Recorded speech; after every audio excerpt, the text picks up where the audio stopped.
My name is Michael Phillips. I'm the attorney for AIN Capital Partners, the owner of property at 11934 Stevens Road. We're here today seeking a variance to develop this large 96,000 square foot vacant wooded parcel of land by constructing 7 new single-family homes with a total of 12 parking spaces, each in garages under the home. Now, many of you may be familiar with this project as we've been before the community on a number of occasions over the past couple of years with different redevelopment plans. After each of those community meetings, we have taken the community's concerns and feedback under consideration. And what we are going to present today is what we believe to be a very thoughtful, low impact, low density development that will replace this vacant, blighted parcel of land with 7 new construction, thoughtful, well-designed homes. I'm going to take you through the refusal and describe the variances that we are seeking, show you some pictures of the property, and go through both the history of this site and the plans, so you have a better understanding of why there is a hardship and why we're before you seeking a variance, and why this project makes sense for this parcel of land and we believe will be a benefit to the community. First, I'm showing you the refusal issued by License and Inspection.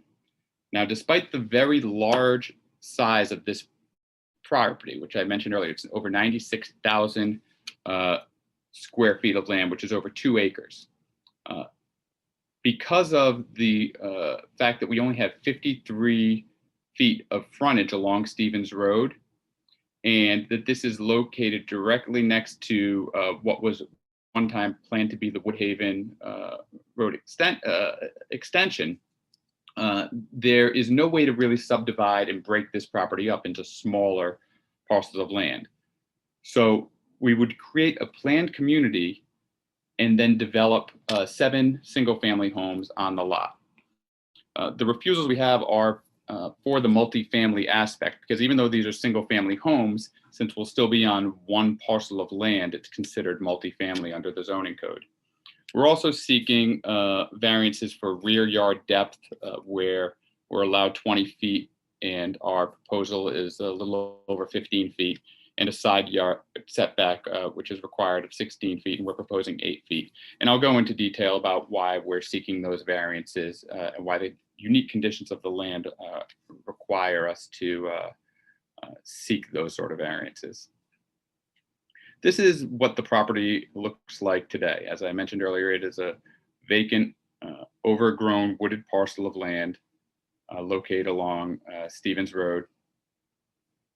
See, it's been in this condition since my client purchased it a few years ago. And this is the area that is they're looking to redevelop. Here is a view looking towards Byberry Ave from Stevens Road. The parcel is here, and this is looking in the opposite direction. You'll see there's a number of twin homes that are along the street. So here's an overview of the site. Again, we have 96,000 square feet of property, but this area right here that's outlined in green is actually the only buildable portion of the lot. This area cannot be built because of an easement that's been granted to PennDOT for the construction of the Woodhaven Road extension, which never came to fruition. So this area of the land will remain vacant. It will be cleared out. But this is the portion we're talking about as the buildable spot. We have a Centennial Square over here with twin homes, and then there are these twin homes along Stevens Road. This is a technical drawing that shows outlined in yellow. Again, this is the buildable portion of the parcel. There were plans for the Woodhaven Road extension to come straight down here, intersecting across Stevens Road, and then there would be an access street here. But again, none of that came into fruition, and for a very long time, this parcel, as a result, has just sat vacant. I think some historical context is important to better understand both the development of the surrounding area and why there is a unique hardship that exists on this parcel. So this is from 1962, and this is the contemplated development of Woodhaven Road. And as you see, Byberry Road is right here, and this would be the proposed Woodhaven Road extension, and the parcel 11934 is located right here. Now, at the time, there was nothing else developed over here. This is where Centennial Mills is right now, and there are some homes along, additional homes along Stevens Roads, but none of that was there at the time. This was all just vacant land. By 1996, you'll see that there was now more development. Centennial is over here with the twin homes, and now there's also some development along Stevens Road, but this entire portion again remained vacant land without any development whatsoever. By 2018, still have this vacant portion of land, but you'll see that now everything else has pretty much been filled in here with the twin homes that average in size of lot area of about 3,000 square feet or so. And again, we're at 44,000 square feet of a buildable portion of land. So this is the zoning map. Now, as you'll see, property here is zoned RSA 2, which only allows single family homes, which is why we could, by right, only build one home on this large parcel of land. This line right here shows where the Woodhaven Road extension would have been had it ever been built. Centennial over here is zoned RSA 3, which permits a bit more density, and RSA 2 and RSA 3 all look at for attached homes. That's where traditionally you'll see twins, whereas this RSD 3 is more, and the RSD 1 are more detached homes. And here, after meeting with the community, I believe the second time, we did change our plans to go from twins to the single family home. Again, this just shows the parcel in relation to the proposed Woodhaven Road extension. And this is a bit more of a close-up. Again, here in Centennial, this is RSA 3. These homes along Stevens Road are RSA 2. Our proposal, which I'll get into in a moment, but it would be a curb cut, and this, or the buildable portion of the property, is where the 7 single-family homes would go. Lastly, all of this area in green is a property that's owned by PennDOT. The distinction here is, unlike these parcels in green, PennDOT never took title to 11934 Stevens Road. They just took an easement in a right-of-way over this section. So unlike these other parcels, which still remain vacant, undeveloped, and owned by PennDOT, some of these parcels are even landlocked. This parcel can still be, at least a portion of it, and the portion that we're proposing to develop can still be developed. So when we first came before the community, we looked to Centennial to see what would make the most sense from a density standpoint. And I'll zoom in a bit here to show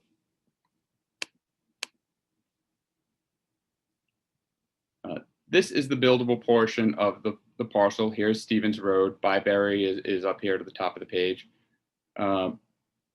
And this area right here, that with the diagonal lines, this is the part where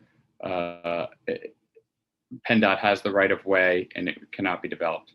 So initially, looking at the density of Centennial, we had proposed 9 twins for a total of 18 homes. There was a shared driveway, about I think 16 feet of shared driveway that came up off of Stevens Road. And here you see 1, 2, 3, 4, 5, 6, 7, 8, 9, 10, 11, 12, 13, 14, 15, 16, 17, 18 homes that were all being proposed. We met with the community over a year ago and presented this plan, and there was a significant amount of feedback, mostly surrounding the density of our project and how, as the community felt that this 18 homes was too dense. There was also talk of the shared driveway, which was 16 feet, being too narrow. The closeness of these two properties to Stevens Road being too close to the property line, and that having 18 parking spaces for 18 homes was a bit insufficient. So we took all of those thoughts and feedback under consideration and came back with a new proposal for only 14 homes. Again, there were 7 twins this time. And the other changes that were made were we widened the shared driveway to now have about a variable width between 22 to 26 feet, created additional parking spaces, even though we could only do 1 parking space per home, and we had these driveways in the twins. We added a few more spaces to increase the size. We also increased the side yard depth. We pushed back these 2 single family homes a bit, and now rather than matching up to the density of Centennial, we were more in line with the density of the homes along Stevens Road, which, as I mentioned, are about 3,000 square feet or so. Now, if we were able to subdivide this into multiple parcels of land under this RSA2 zoning designation, we'd have to have 3,150 square feet per home. And this plan matched up with that 3,150 square feet. I believe it was about 3,200 square feet or so. But the reason, again, that we can't subdivide is you need 30 feet of street frontage for each parcel. And we can't even subdivide this down the line, down the middle, because we only have 53 feet of frontage along Stevens Road on the buildable portion of land. Now, there was still, I guess, pushback on the density of this plan, the nature of the twin homes, and many in the community felt that it was still too dense. So in response, we again revised the plan, this time to build 8 single-family homes. Still had the shared drive, but now this was a significantly less dense project, with now only 8 homes, still have this shared driveway, but most significantly, you're looking at about, I think, 5,100 square feet of land per home. So from a density standpoint, now we were much less dense than the homes along Stevens Road that neighbor us. There's still been some pushback from the community, still revolving around the density, the proximity of this home to the front. And at this point, the plan that we are proposing and that we've brought forth to LNI and obtained the refusal is what I'm showing you right now.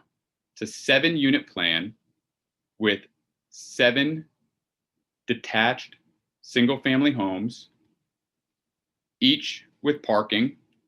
And I'll go through each of the homes so you can see the parking that is proposed. All right. Come up off of Stevens Road, the shared driveway. First home, we've now set back a significant amount from the street frontage, so that it really won't even be visible from the street. And there was concerns about when we had the twins right up close to Stevens Road. And even in the last 8-unit plan, there was that home that was still pretty close here. We've now set this back a significant amount so that it really would not be noticeable. First home has a 2-car garage, as does the second home. Again, there's a driveway right here, and then two-car parking. They all have this 1-story porch right there.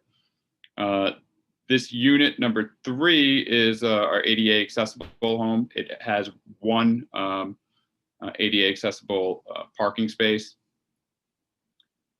Then the last 4 homes are towards the back of the parcel. There's 4 and 5. 4 has a 1-car garage. 5 has 2-car. 6 has a 2-car parking, and 7 has a 2-car parking. And this is the back of the property line. And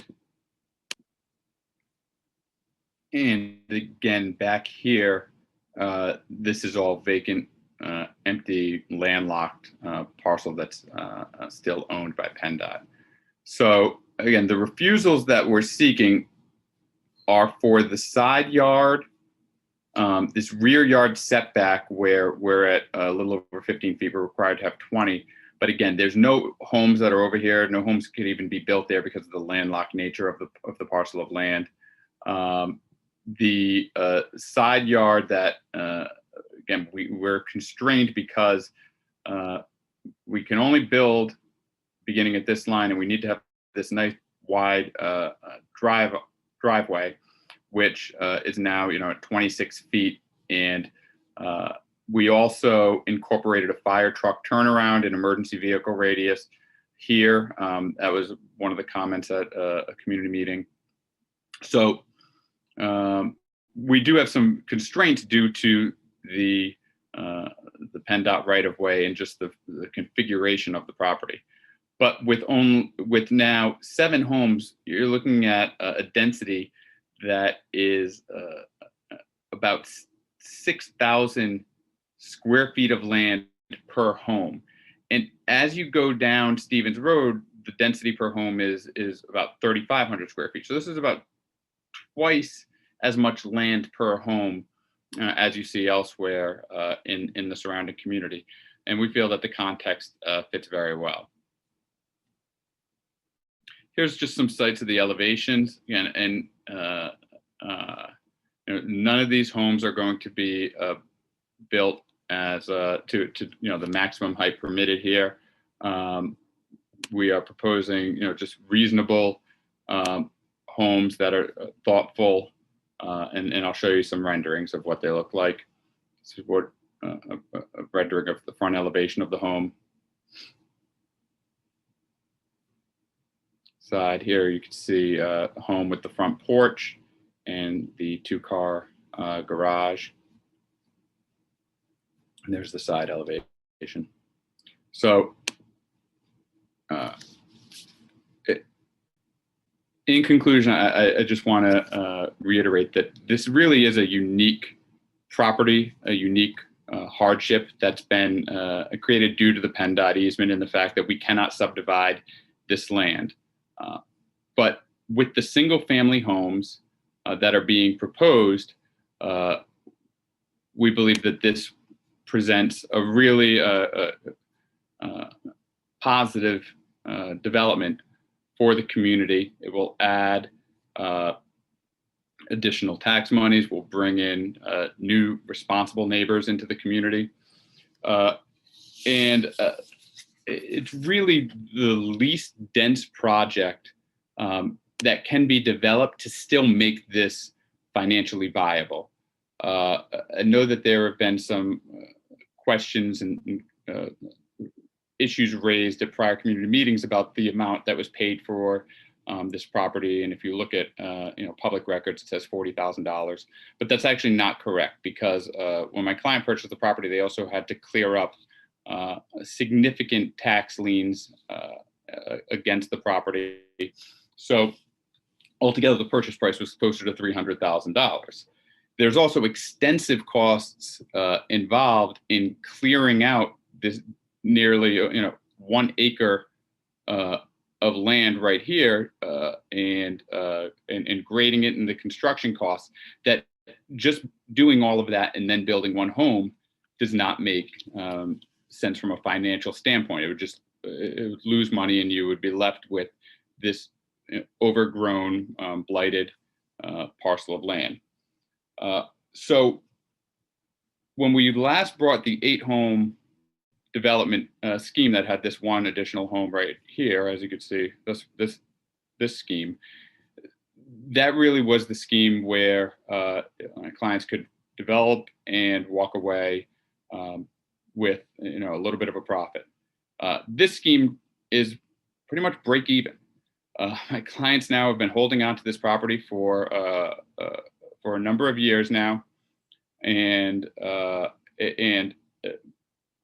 due to all of the costs that are involved, they are just looking to do the least amount possible to then just break even and not lose money on this parcel. So, and just to give you some context, if we were just build one home, that's a loss of over $600,000 due to the development costs.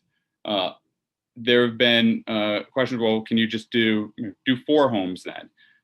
Building 4 homes will result in a loss of $250,000. This is, again, the least amount of homes that can be built in this parcel to simply break even. And the development is thoughtful. It's within the context of the surrounding community. There is plenty of space for these homes. And again, it will benefit the community by bringing in additional monies into the community and additional tax dollars. So, in conclusion, I trust that the community will understand and appreciate that my client has been thoughtful and respectful throughout this process, is committed to working with the community and to build something here that fits contextually and aesthetically. And there are significant hardships due to the configuration of the lot. Again, this is what it looks like right now.